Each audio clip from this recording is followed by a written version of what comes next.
गूंज रही थी चार दीवारी तब इनकलाब के नारों से। सहम उठा जब पूरा भारत डायर के अत्याचारों से। क्या बूढ़े क्या बच्चे भोले, क्या महिलाएं दीवानी थी जब जलियांवाला बाग ने लिखी खूनी कलम से यह कहानी थी। दोस्तों, तारीख 13 अप्रैल 1919, जगह अमृतसर का जलियांवाला बाग मैदान। हजारों लोग अंग्रेजों के काले कानून और रोलेट एक्ट का विरोध करने के लिए इस मैदान के अंदर इकट्ठे हुए थे और वहां मौजूद नेता अपना भाषण दे रहे थे। लेकिन इस बात की जानकारी जनरल डायर को पहले लग जाती है।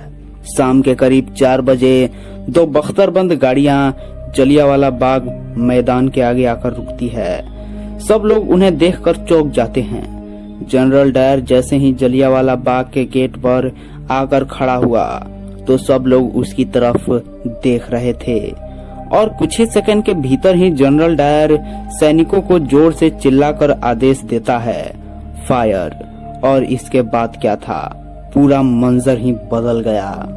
उस वक्त जलियांवाला बाग मैदान के अंदर करीब 15 से 20 हजार लोग मौजूद थे।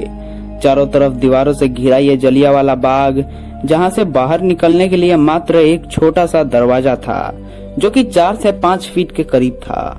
वहां पर भी जनरल डायर ने तोपें लगाकर क्रांतिकारियों के दरवाजे को बंद कर दिया था ताकि इस दरवाजे से कोई बाहर ना जा पाए। जैसे ही धड़ाधड़ गोलियों की आवाज लोगों के कानों में गूंजती है तो चारों तरफ हाहाकार के साथ भगदड़ मच जाती है। अंग्रेजी सैनिकों के गोलियों के साथ कुछ ही देर में यह मैदान लाशों के ढेर में तब्दील होने लगता है। मंजर ये था कि बहुत सारे लोग इस भारी भगदड़ में दबकर मर गए और जो लोग कैसे भी करके अपनी जान बचा रहे थे उनकी बंदूक से निकली गोलियां इंतजार कर रही थी। कई जगह पर एक के ऊपर एक करके लाशों का ढेर लग गया। धड़ाधड़ गोलियों के बीच कुछ सेकंड के लिए गोलियां चलनी बंद होती, लेकिन वह भी वापस लोड करने के लिए।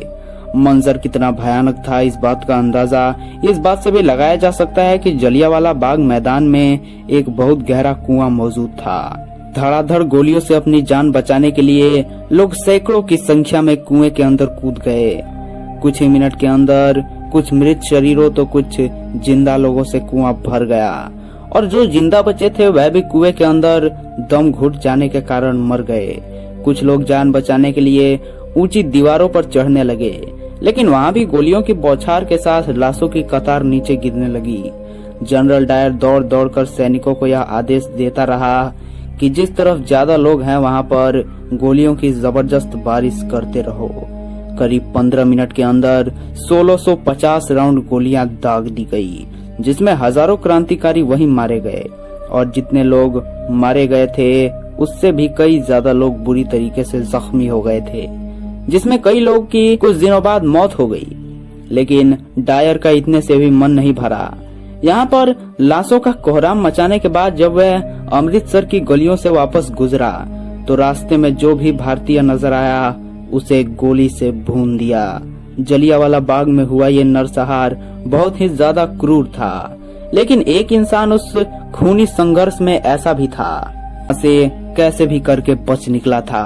नाम था उधम सिंह, जिसके सीने में जनरल डायर के प्रति एक ऐसी आग जल रही थी और मन में ठान लिया था कि जनरल डायर का अंत मैं करके रहूंगा।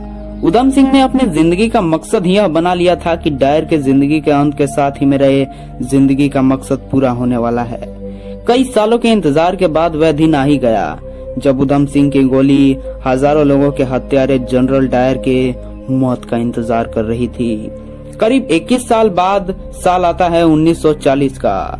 जगह थी लंदन की किंगस्टन पैलेस। वहां पर जनरल डायर का एक बहुत ही बड़ा कार्यक्रम हो रहा था, जहां पर जनरल डायर को माला पहनाकर सम्मानित किया जा रहा था। लेकिन उसे नहीं पता था कि हजारों लोगों की मौत के बदले उधम सिंह की गोली मेरा इंतजार कर रही है। जैसे ही मौका मिला उधम सिंह ने अपनी जेब से बंदूक निकालकर धड़ाधड़ 3 गोलियां डायर के सीने में उतार दी।